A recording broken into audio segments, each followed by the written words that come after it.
చెప్తారనేది ఆలోచన.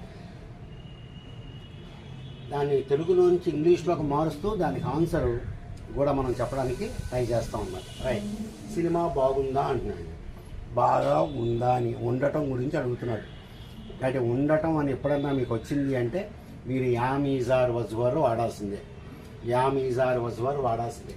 సినిమా బాగుందా అంటే పాస్ట్ టెన్స్లో అడుగుతున్నాం కాబట్టి was the movie good, was the movie good, was the movie good. Cinema బాగుందా, it was the movie good. Answer ఏం చెప్తారు? ఇట్ ఈస్ ఓకే అని, ఇట్ ఈస్ ఎక్స్ట్రాడినరీ అని, ఇట్ ఈస్ వండర్ఫుల్ అని మీ ఇష్టం వచ్చిన సమాధానం మీరు చెప్పచ్చు. So was the movie good, was the movie good, right. It was okay, it was okay, పర్లేదు అని చెప్పి మీరు చెప్తారు. Was the movie good. ఎంత డబ్బు ఖర్చు పెట్టావు నువ్వు?